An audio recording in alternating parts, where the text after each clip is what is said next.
अब मैं बड़े आदर और सम्मान के साथ माननीय विधायक जी को आमंत्रित करता हूं, वे कृपया अपना उद्बोधन दें।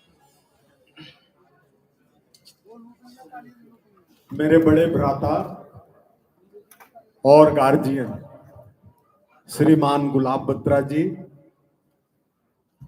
महासचिव गोपाल जी, और इतना अच्छा सुंदर कार्यक्रम करने के सूत्रधार श्री अशोक शर्मा जी, और सभी श्रेष्ठतम कलाकार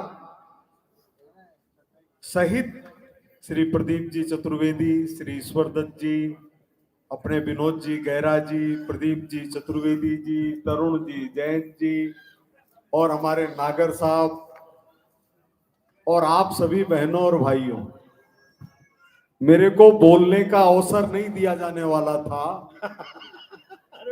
लेकिन मैंने कह करके 2 मिनट का समय लिया है। क्या बात। और वह समय इसलिए लिया है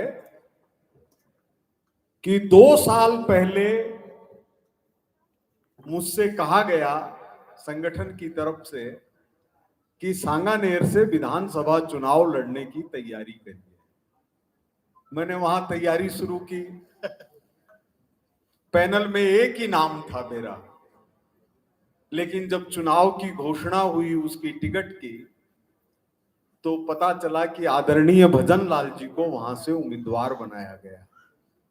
तो मैंने भगवान को हाथ जोड़े, मैंने कहा हे प्रभु, इससे बड़ी क्या कृपा होगी कि पत्रकारिता कर रहे थे, राजनीति से रोक लिया, इससे बढ़िया कोई बात नहीं हो सकती।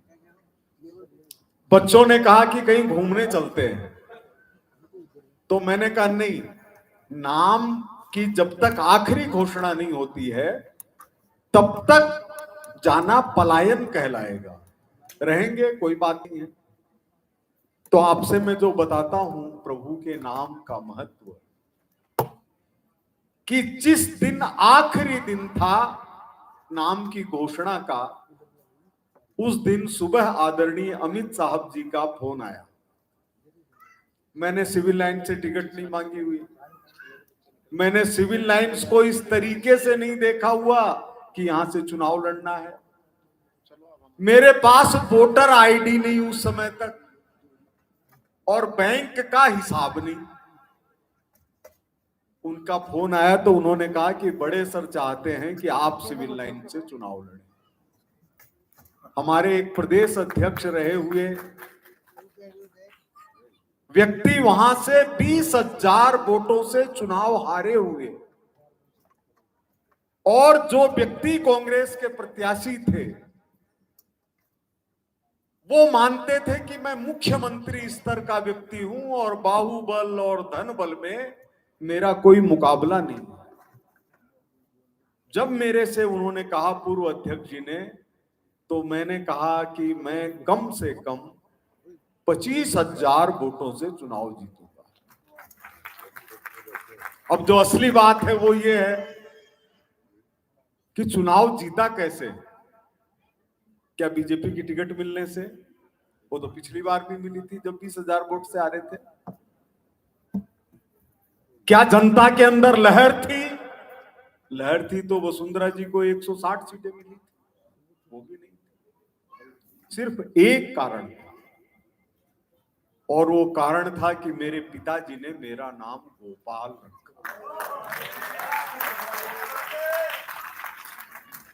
मैं जब बहनों और भाइयों के बीच से निकला तो माताओं और बहनों ने कहा कि मेरा गोपाल आ गया। लगभग 2,000 माताओं के मैंने चरण स्पर्श किए, तो उन्होंने छाती पर हाथ रख करके कहा कि जीतोला कोई को नहीं हरा सकता। तो यह क्यों हुआ? ये जो प्रभु का नाम है इसका प्रभाव है। और वो 7-8 दिन चुनाव के ऐसे थे, सिर्फ 8 दिन मिले कि प्रभु ने कहां से शक्ति दी कि मुझे लगता था कि कहीं से भी टिकट मिल जाए, जीतना मेरे को ही, और उसका श्रेय गोपाल नाम। और आप सभी को उन्होंने पहले ही बोल दिया, जो बहुत सही बोला है, कि भारतीय संस्कृति और सृष्टि, इसका जो ब्रिज है वह ब्रज है। इसका कारण है कि ब्रज प्रेम जगाता है, और सृष्टि तभी रह सकती है जब तक उसमें पशु पक्षी जीव जानवर मनुष्य का मनुष्य से अगर प्रेम नहीं रहेगा तो सृष्टि कायम नहीं रहेगी। और वह जो प्रेम है उसके प्रतीक हैं राधा और कृष्ण। राधा और कृष्ण। मैं गया था वहां पर, जब भी जाता हूं वृंदावन तो ऐसा लगता है दूसरी धरती पर आ गए। वह धरती साक्षात है, साक्षात है। मैंने यहां पर जब विधायक के रूप में संस्कृत में शपथ ली तो भागा यहां से, और कृष्ण जन्मभूमि को जाकर के मस्तक नवाया। तो वहां जो खड़े थे उन्होंने कहा आप गोपाल जी तो नहीं है। मैंने कहा वो ही। तो यह प्रभु की कृपा है, और बत्रा जी जैसे व्यक्ति इस संस्था से जुड़े हुए हैं। यह संस्था का भी और लोहागढ़ का सौभाग्य है। लोहागढ़ नाम ऐसा है जो याद दिलाता है महाराजा सूरजमल जैसों की, लेकिन यहां पर प्रेम की जो सलीला बह रही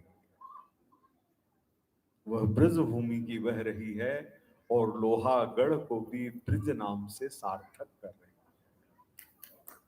हैं। और आखिरी वाक्य यह है कि मेरे पिताजी संस्कृत के बहुत बड़े विद्वान थे। किसी को संतान नहीं होती थी तो कहते थे कि एक वाक्य 1 साल तक बोलिए, किसी भी प्रकार का दुख नहीं रहेगा और संतान भी उत्पन्न हो जाएगी। वह वाक्य था कृष्णम वंदे जगत गुरु।